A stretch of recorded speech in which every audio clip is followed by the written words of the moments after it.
Sigamos con el esquema de las dos edades.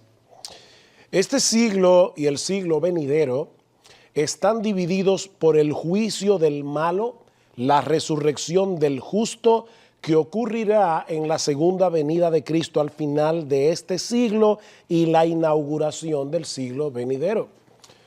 Lo vemos en textos como Lucas capítulo 20, versículo 35, el texto que citamos hace un momento, donde el Señor le dice a los saduceos que le estaban preguntando por la resurrección, dice, mas los que fueren tenidos por dignos de alcanzar aquel siglo y la resurrección de entre los muertos, o sea, ahí Cristo está conectando aquel siglo con la resurrección de entre los muertos. Mateo capítulo 13, versículo 39, ya lo vimos que cuando llegue la siega será al final de este siglo, y dice claramente que en ese momento el Señor arrasará con los malos y los justos resplandecerán como el sol en el reino de su Padre. Se está hablando allí de glorificación. Y en Marcos capítulo 10, versículo 30, conecta el siglo venidero con la vida eterna. Dice que no hay aquel que haya dejado padre, madre, hermanos, hermanas, que no reciba 100 veces más en este siglo con persecución y en el siglo venidero la vida eterna. Así que la vida eterna está conectada obviamente con el siglo venidero. Ok, vamos ahora a modificar un poco el esquema de las dos edades o de los dos siglos o de las dos eras, dependiendo de cómo traduzcas la palabra griega aion. En primer lugar, este siglo es y siempre será un siglo malo. Y esto es importante porque esto rebate el postmilenialismo. Dice aquí, alabó al amo, el amo al mayordomo malo por haber hecho sagazmente, porque los hijos de este siglo son más sagaces en el trato con sus semejantes que los hijos de la luz o de luz. Marcos, que no reciba 100 veces más ahora en este tiempo o en este siglo, casas, hermanos, hermanas, madres, hijos y tierra con persecuciones. En este siglo, en este tiempo, los creyentes van a ser perseguidos. Eso será así hasta el final. Y en el siglo venidero, la vida eterna. Romanos 12, no se conformen a este siglo. ¿Por qué? Porque este es un siglo malo. 2 Corintios 4:4, el Dios de este siglo cegó el entendimiento de los incrédulos. Al diablo se le llama en la Biblia el Dios de este siglo. Gálatas, Cristo se dio a sí mismo por nuestros pecados. ¿Para qué? Para librarnos del presente siglo malo, conforme a la voluntad de Dios. Este siglo presente es malo y seguirá siendo malo hasta la segunda venida del Señor. Efesios 2, en los cuales anduvisteis en otro tiempo siguiendo la corriente de este siglo, de este aión, de este mundo, conforme al príncipe de la potestad del aire, el espíritu que ahora opera en los hijos de desobediencia. ¿Por qué esto rebate el postmilenialismo? Porque según el postmilenialismo, la iglesia va a seguir creciendo, alcanzando a los perdidos, hasta que va a llegar un momento que prácticamente el mundo entero estará convertido. Y nosotros no vemos eso en las Escrituras. Este siglo es malo y seguirá siendo malo hasta la segunda venida del Señor. En segundo lugar, este siglo está en sus últimos días. Cuando me preguntan si nosotros estamos en los últimos tiempos, mi respuesta es por supuesto que sí. Estamos en los últimos tiempos desde que el Espíritu Santo descendió en Pentecostés, porque este ya es el último tramo de la historia de la redención. Sin embargo, hablamos sabiduría entre los que han alcanzado madurez, pero una sabiduría no de este siglo, ni de los gobernantes de este siglo que van desapareciendo. Es como algo que ya está en acción. No han desaparecido todavía, pero están desapareciendo. Y el mundo pasa y sus deseos, o el mundo está pasando y sus deseos, está caducando. Este mundo tiene fecha de expiración, pero el que hace la voluntad de Dios permanece para siempre. Hebreos 9:26, de otra manera, le hubiera sido necesario a Cristo padecer muchas veces desde el principio del mundo, pero ahora en la consumación de los siglos se presentó una vez para siempre por el sacrificio de sí mismo para quitar de en medio el pecado. Nosotros estamos en la consumación de los siglos. Y eso lo dijo el autor de Hebreos en el siglo I. Y estas cosas les acontecieron como ejemplo y están escritas para amonestarnos a nosotros. ¿Y quiénes somos nosotros? A quienes han alcanzado los fines de los siglos. Tercero, las grandes realidades del siglo venidero han irrumpido y se encuentran en operación en este siglo. Por eso decíamos, cuando vimos la parábola del trigo y la cizaña, que ya el siglo venidero, el reino fue inaugurado. No ha sido consumado, pero ya fue inaugurado. Nosotros estamos en el ya y el todavía no del reino. Y eso explica muchas cosas. Nosotros tenemos, por ejemplo, el Espíritu Santo. Ya fuimos regenerados. El pecado ya no reina en nosotros, pero todavía mora en nosotros. Entonces nosotros experimentamos el poder del siglo venidero en el sentido de que ya fuimos libertados de la esclavitud del pecado. Se solapa, pero todavía nosotros no hemos sido redimidos por completo de la presencia del pecado en nuestras vidas. Eso explica las luchas que nosotros tenemos internamente y explica también la realidad de la iglesia. Nuestros hermanos están en el mismo proceso en el que nosotros estamos. Estamos en remodelación. Y si a ti te están remodelando un apartamento, si tú vives en un edificio de apartamentos y te están remodelando el apartamento de encima, el ruido es insoportable. Bueno, todos nosotros estamos en remodelación. Nosotros ya entramos en el reino de Cristo, como dice Pablo en Colosenses capítulo 1, versículo 13. Fuimos trasladados del reino de las tinieblas al reino del amado Hijo de Dios. Pablo dice que ya nosotros fuimos trasladados al reino del amado Hijo de Dios, ese reino que ya fue inaugurado, pero no ha sido consumado. Así que ya nosotros estamos gustando de los poderes del siglo venidero. Es lo que dice Hebreos 6. Porque es imposible que los que una vez fueron iluminados y gustaron del don celestial y fueron hechos partícipes del Espíritu Santo y asimismo gustaron de la buena palabra de Dios y los poderes del siglo venidero y recayeron, sean otra vez renovados para arrepentimiento. Yo no estoy aquí para probar que la salvación no se pierde, pero este texto prueba claramente que estas personas habían gustado los poderes del siglo venidero. Los poderes del siglo venidero. Lo que estamos diciendo, mis hermanos, para decirlo en una forma más gráfica, es que este siglo ya está preñado del venidero.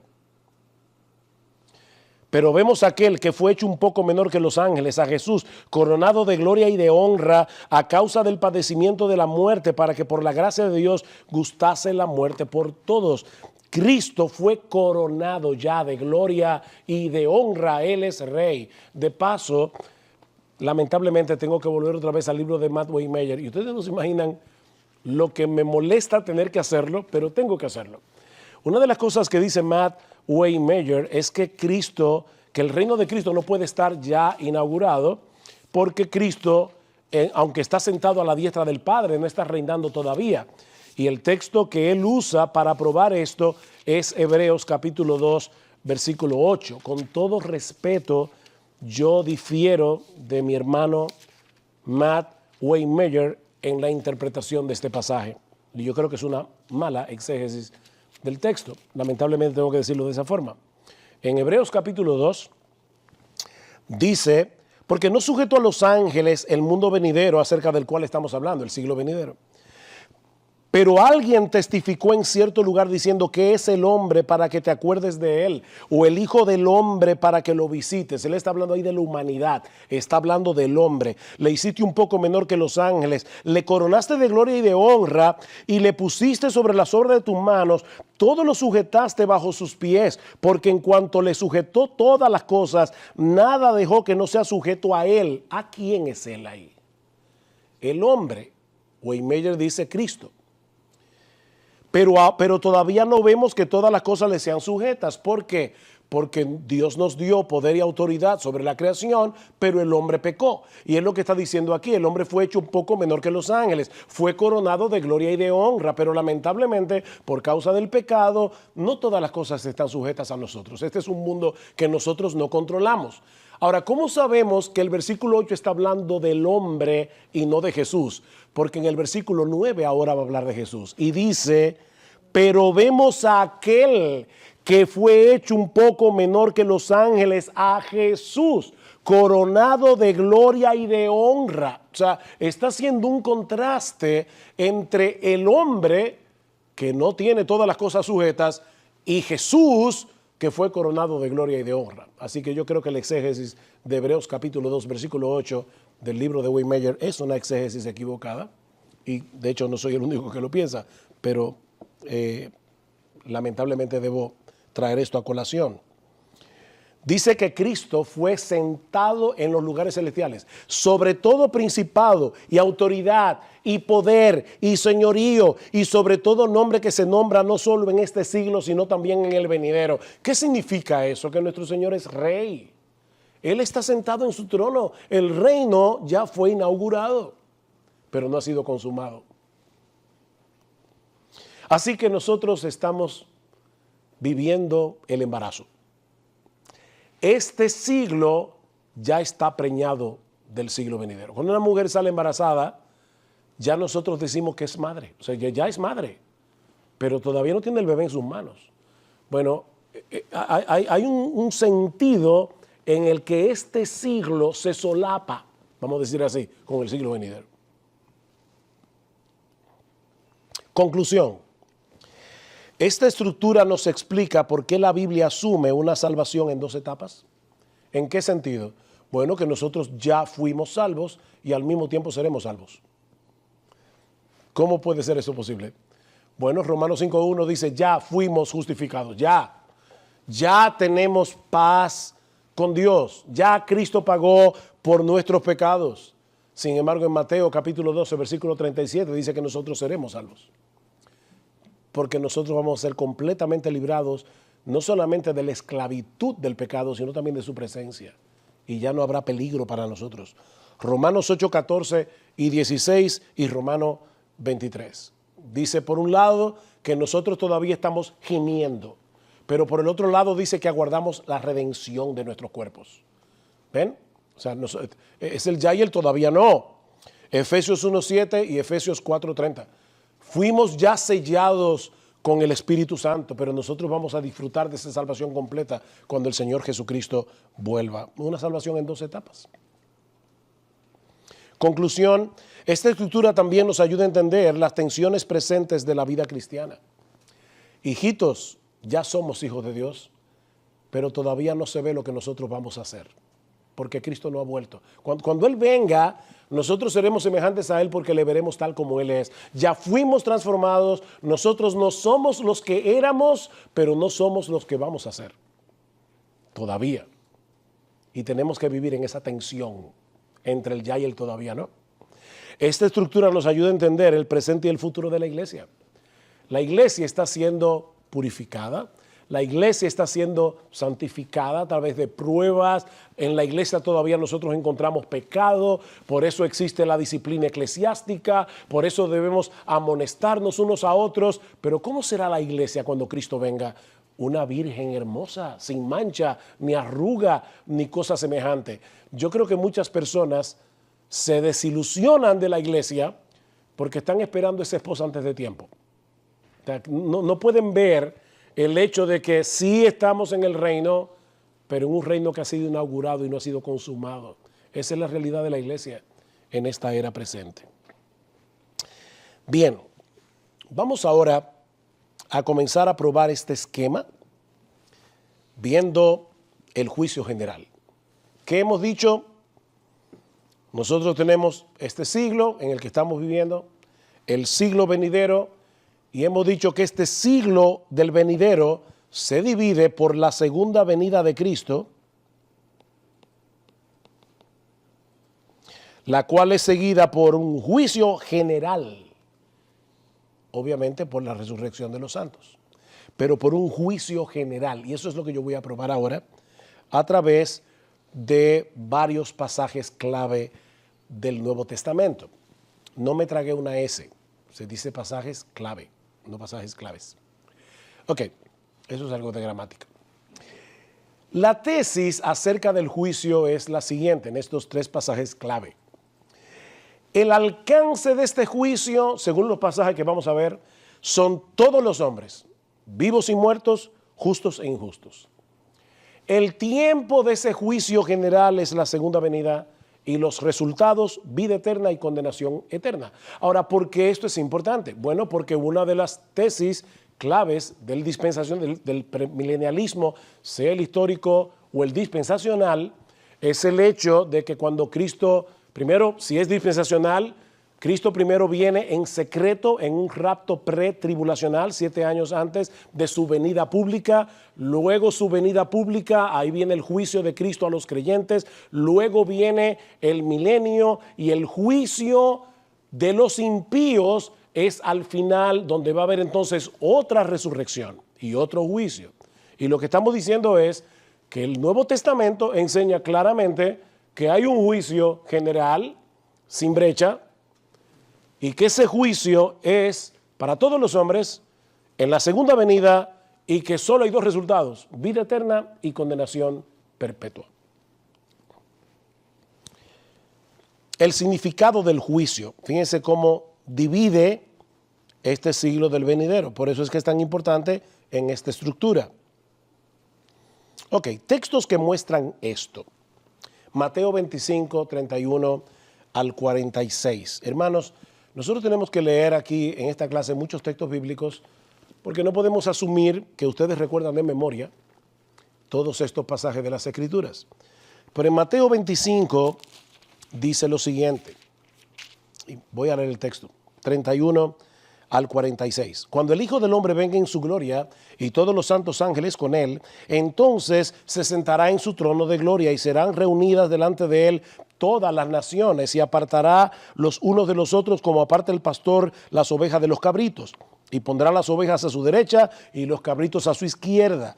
Los premilenialistas nos dicen que este no es el juicio final, que este es el juicio que Cristo va a llevar a cabo antes del milenio para juzgar a las naciones que estén vivas cuando Él venga por segunda vez en cuanto a cómo trataron a los judíos.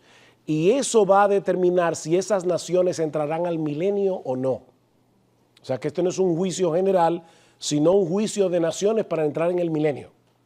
Ahora yo les voy a mostrar ahora por qué no creo que eso encaje en el pasaje, ni con los otros pasajes que vamos a mostrar, porque vamos a citar 3 textos claves aquí con respecto al juicio y todos coinciden en lo mismo.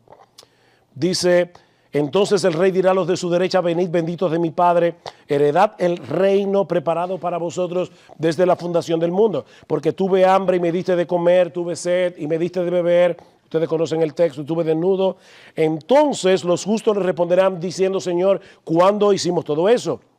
¿Cuándo te vimos hambriento, etcétera, y vinimos a ti? Respondiendo el rey le dirá, de cierto os digo que cuando lo hicisteis a uno de estos mis hermanos más pequeños, a mí lo hicisteis. Entonces dirá también a los de la izquierda, apartados de mí, malditos, al fuego eterno preparado para el diablo y sus ángeles, porque tuve hambre y no me diste de comer, tuve sed y no me diste de beber, fui forastero y no me recogiste, etcétera. Entonces ellos dirán, Señor, ¿cuándo pasó todo eso? De cierto digo que cuanto no lo hiciste a uno de estos más pequeños, tampoco a mí lo hiciste, e irán estos al castigo eterno y los justos a la vida eterna, no al milenio. O sea, aquí se está hablando de 2 cosas que son eternas. Este juicio termina o con castigo eterno o con el juicio eterno, o con la vida eterna. Y de hecho, el mismo hermano Wade Meyer reconoce, aunque él trata de explicar cómo coincide esto con el premilenialismo, pero él reconoce que esto no deja de ser un problema para los premilenialistas, el hecho de que esto se ve de esta manera. Pero él sigue insistiendo en que son las naciones que están vivas cuando Cristo regrese en gloria. Tiempo de este juicio. ¿Cuándo se va a llevar a cabo este juicio? En la segunda venida de Cristo. Mateo 24:3.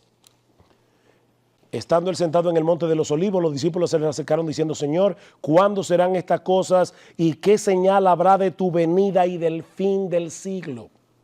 Tu venida y el fin del siglo. Mateo capítulo 24, versículo 14. Y será predicado este evangelio del reino en todo el mundo para testimonio a todas las naciones, y entonces vendrá el fin. Versículo 27 de Mateo 24. Porque como el relámpago que sale del oriente y se muestra hacia el occidente, así será también la venida del Hijo del Hombre. Versículo 30.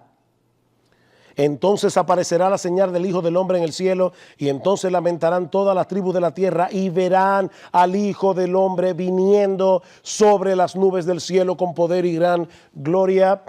Versículo 31, y enviará sus ángeles con gran voz de trompeta y juntará sus escogidos desde los cuatro vientos, desde un extremo del cielo hasta el otro. Versículo 37, mas como en los días de Noé, así será la venida del Hijo del Hombre. Versículo 42, velad pues, porque no sabéis a qué hora ha de venir no es vuestro Señor.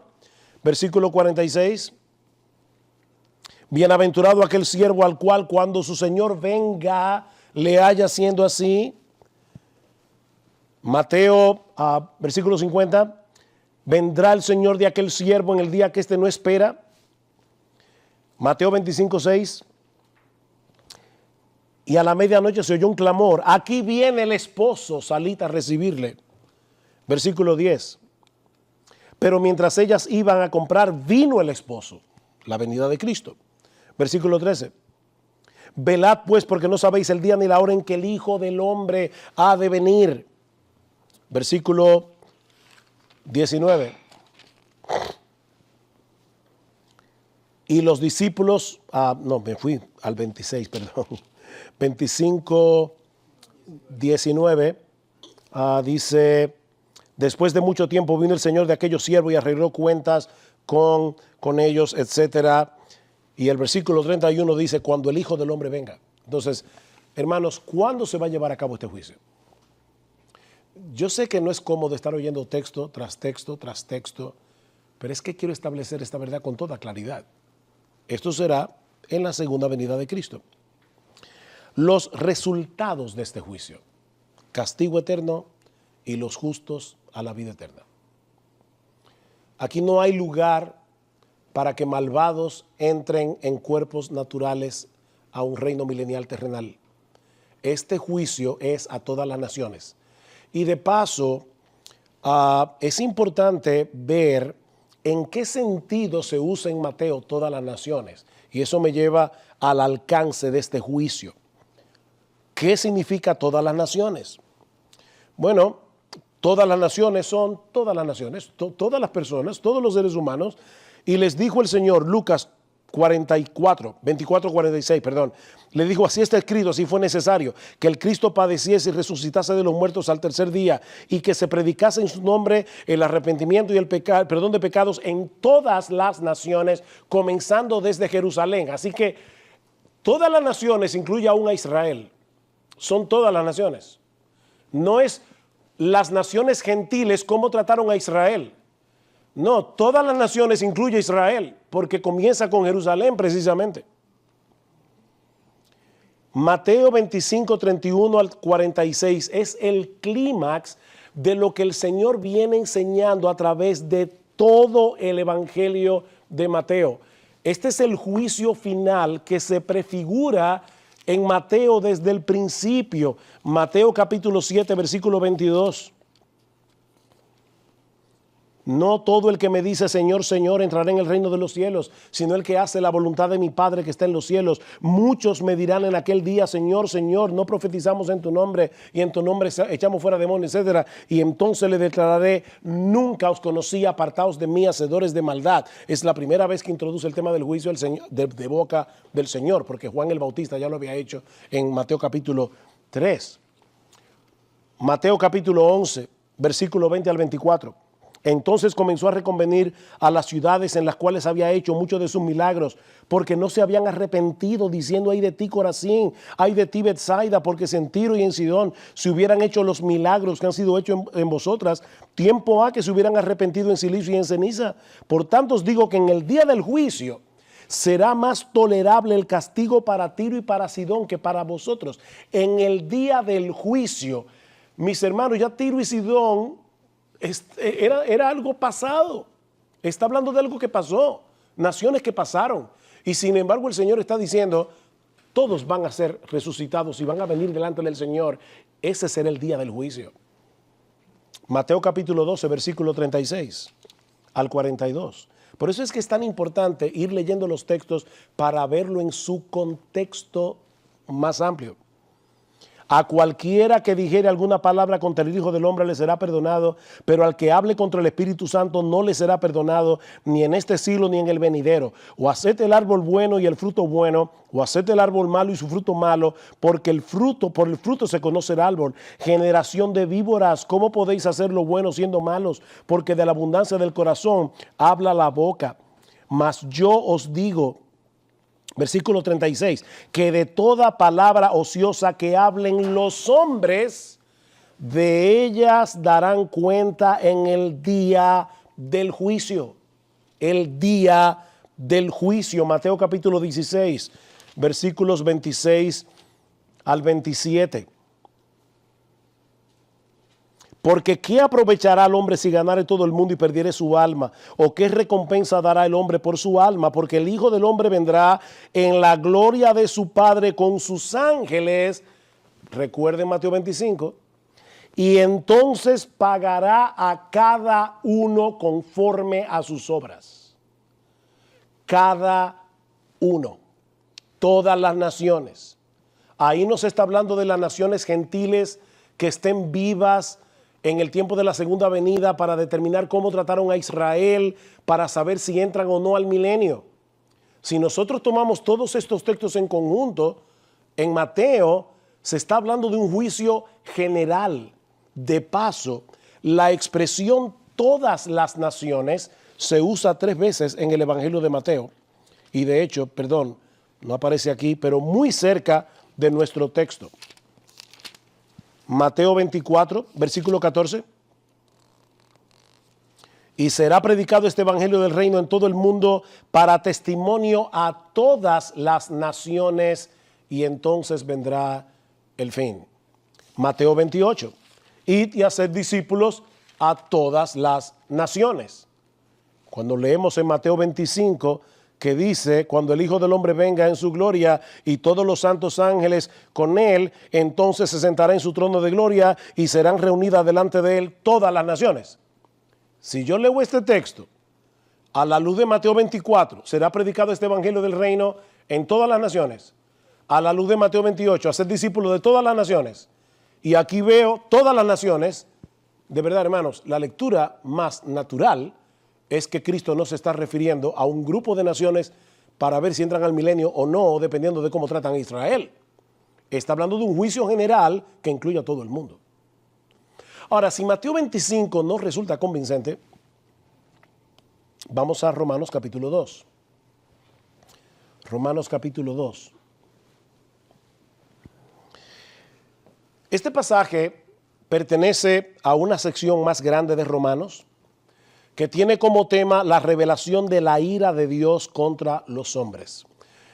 Este texto sí no lo puedo leer completo porque tendría que leer Romanos 1 y 2 completo, o por lo menos hasta el versículo 16, pero yo creo que es un texto bastante conocido, así que voy a asumir que estoy pisando un terreno familiar, ¿verdad? Y como quiera vamos a ver algunos textos. En Romanos 1, 18 al 2, 16 vemos la ira de Dios contra todos los hombres en general.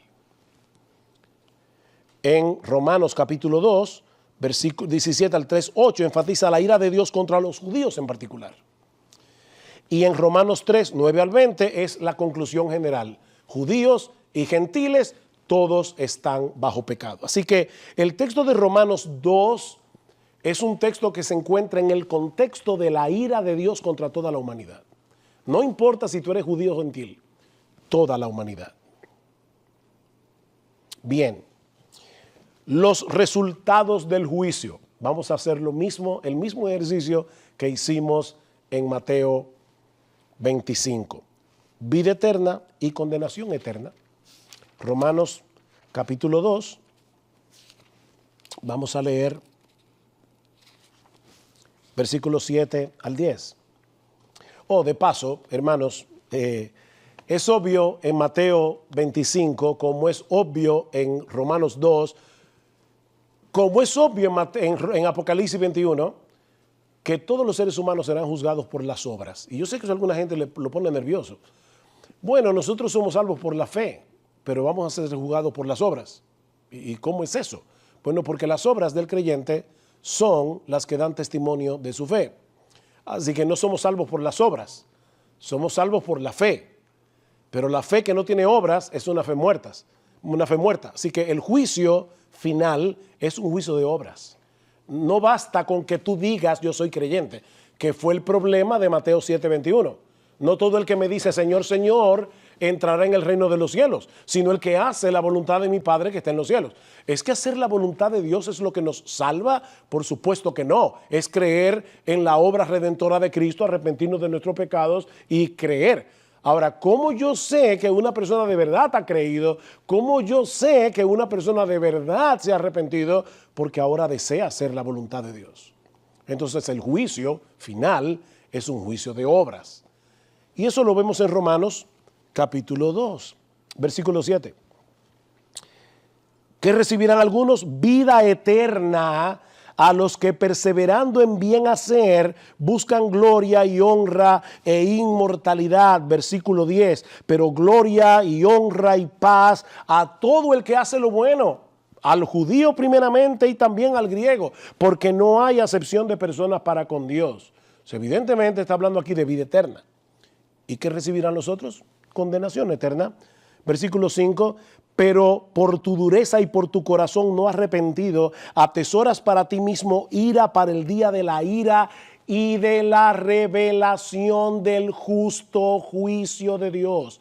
Ese día, unos recibirán vida eterna, como dice Mateo 25, otros recibirán la ira de Dios. Versículo 7, vida eterna a los que perseverando en bien hacer buscan gloria y honra e inmortalidad, pero ira y enojo a los que son contenciosos y no obedecen a la verdad, sino que obedecen a la injusticia, tribulación y angustia sobre todo ser humano que hace lo malo, al judío primeramente y también al griego. Aquí no hay acepción de personas. Versículo 12. Porque todos los que sin ley han pecado, sin ley también perecerán. Y todos los que bajo la ley han pecado, por la ley serán juzgados. Todos, todos, todos. Así que, ¿cuál es el resultado de este juicio? Vida eterna o condenación eterna.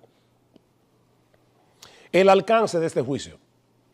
¿Quiénes serán juzgados según Pablo? Ahí es donde nuestros hermanos premilenialistas, dispensacionalistas nos dicen, bueno, Pablo no metió el milenio allí porque ese no era el tema. Pero entre el juicio de uno y el otro hay 1000 años de por medio. De verdad, hermanos, cuando yo leo ese pasaje en su sentido natural, yo veo aquí un juicio donde unos serán juzgados para vida eterna y otros serán juzgados para condenación perpetua, sin un milenio en el medio.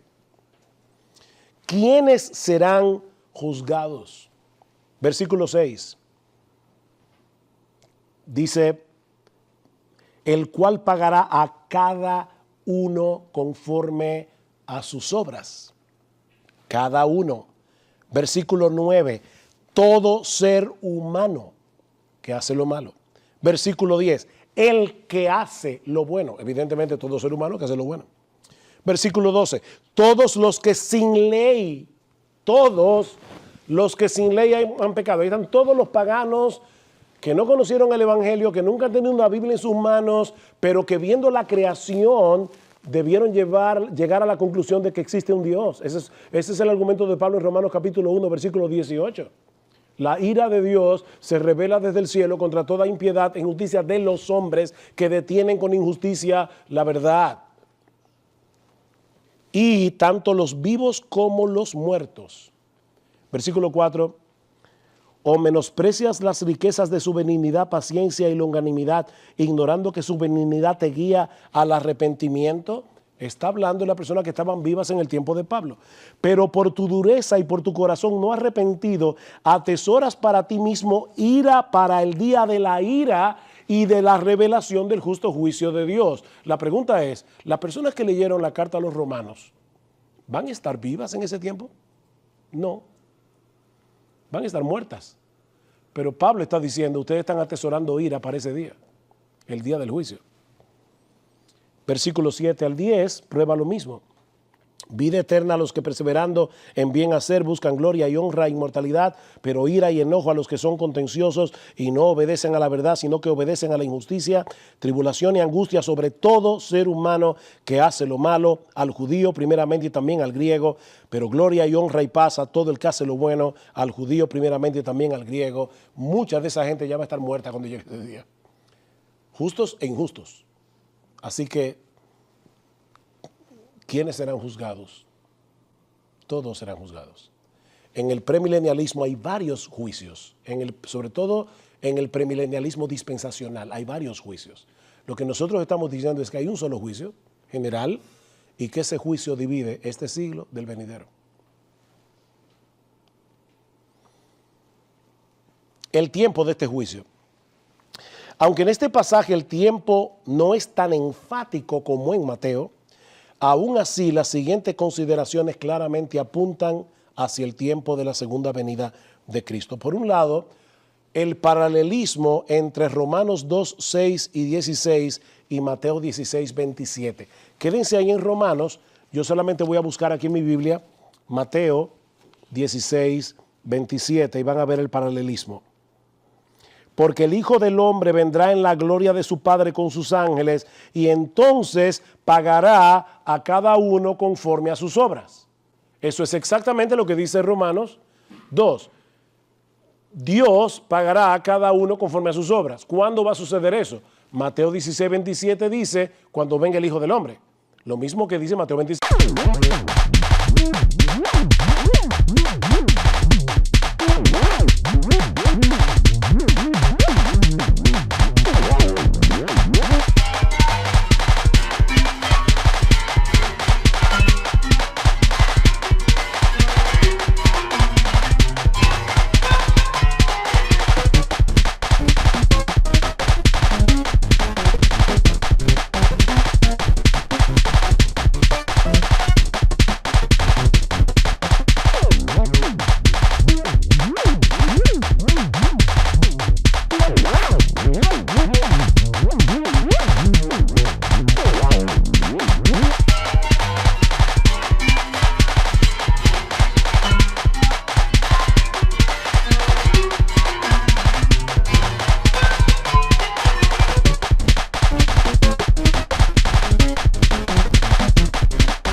Por otro lado, paralelismos entre las recompensas mencionadas en Romanos 2 y las recompensas para los cristianos que serán dadas en la segunda venida de Cristo. Y ahí Romanos 2:7, vida eterna.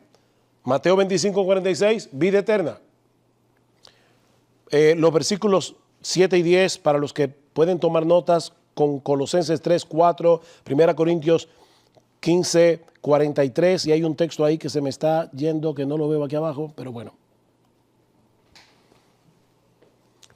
la mención explícita del día cuando Dios juzgará los secretos de los hombres por Jesucristo también establece el tiempo de este juicio. El día escatológico es el tiempo de la segunda venida de Cristo. Versículo 16 dice, ¿cuándo va a suceder todo esto? En el día en que Dios juzgará por Jesucristo los secretos de los hombres conforme a mi evangelio. O sea, aunque ahí no dice explícitamente que el tiempo de la venida es, que el tiempo del juicio, perdón, es la segunda venida, yo creo que el texto apoya esa idea bastante claramente. El día escatológico es el tiempo de la segunda venida y lo pueden ver en los textos que aparecen en pantalla, 1 Corintios 4, 3 al 5, 2 Tesalonicenses 1, 10, Romanos 13, 12, 1 Corintios 1, 8, etc. Bueno, ustedes tienen los textos ahí. Yo les sugiero que le tomen una foto y así tienen los textos para no ir versículo por versículo. Recuerden lo que estamos tratando de probar. Lo que estamos tratando de probar es que el juicio general divide este siglo del venidero. Si eso se puede probar y que solo hay un juicio general, ya no hay lugar para más juicios después del milenio, etcétera, etcétera. Eso es lo que estamos tratando.